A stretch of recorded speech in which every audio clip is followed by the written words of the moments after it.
One more book. Kukujumuku, written by Wayetu Moore, illustrated by Augustus Moore Jr. Once upon a time there was a giant green frog named Henry. Henry watched the sunrise every morning in the hills, and every evening he watched the sunset. Henry jumped around every day to explore the lovely plants, clear water, and shiny stones of the land. He enjoyed getting lost in the rice farms, and even though the forest and its creatures sometimes made him afraid, his adventures never grew old.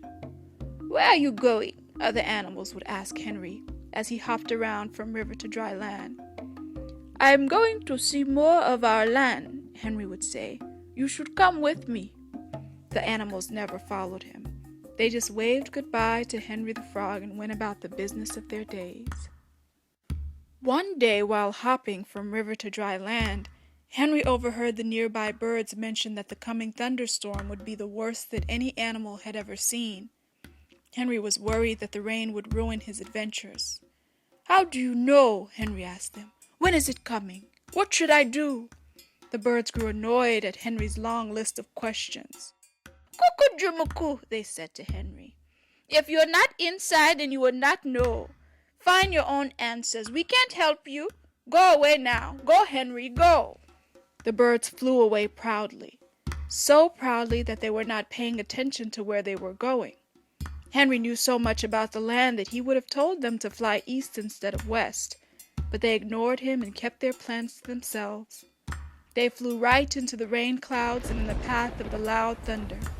Their feathers were soaked with water and the birds could not see where they were going. Henry was sad for them. He hopped along and he never saw them again. Next, Henry came across a family of crayfish in a river as the rain came pouring down. They jumped on a large stone so that the downpour would not carry them away. The family held on tightly as Henry approached. "What are you doing?" Henry asked. "How long will you hold on? What if you lose your grip?"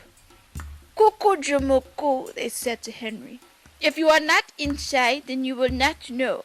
Find your own answers. We can't help you. Go away now. Go, Henry, go."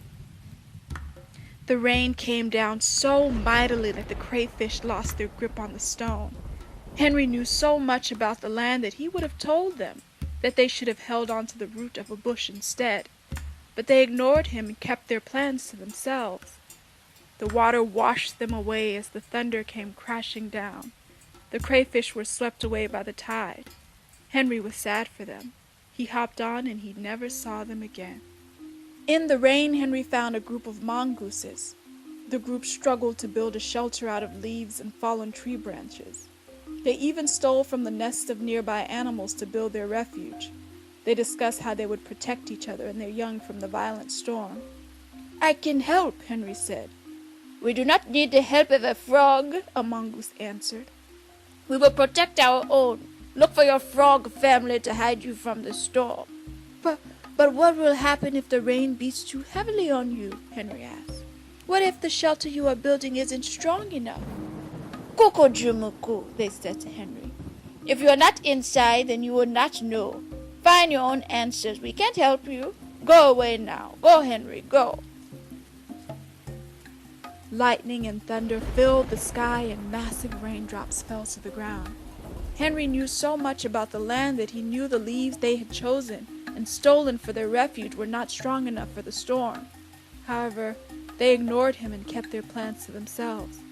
The rain destroyed their shelter and the mongooses ran until they fell into a deep, deep hole. Henry was sad for them. He hopped on and he never saw them again. Finally, Henry came upon two terrified hogs who ran in the rain. They cried back and forth to one another.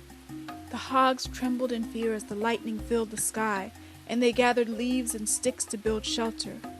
"Kukujumuku?" Henry asked them. "No, we are trying to build a fort to protect us," one said. "But we can't find another to hold the sticks together," the other cried. "Okay, you should come with me," Henry said.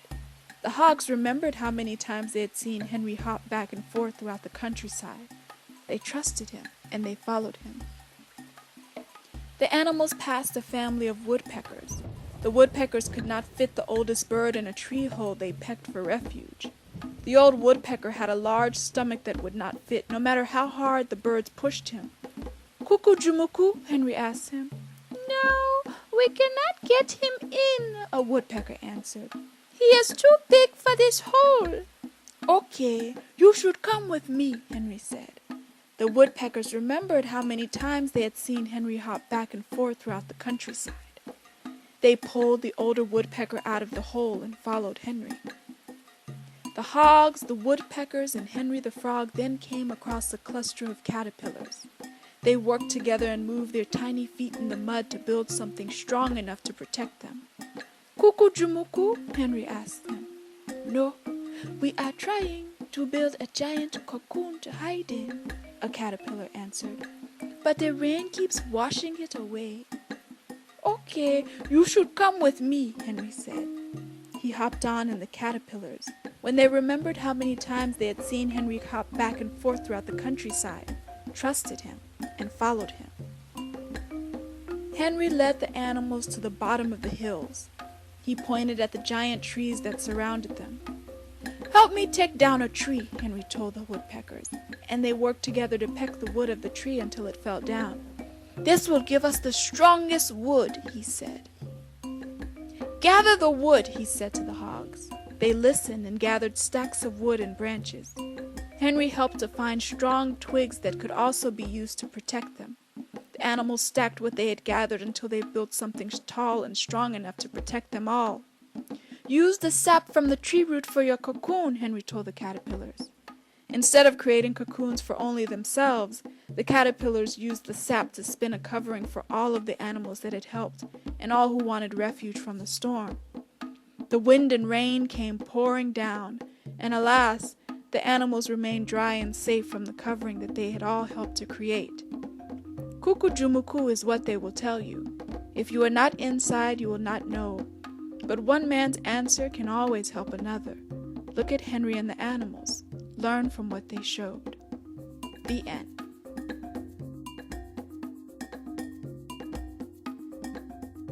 Just one more book!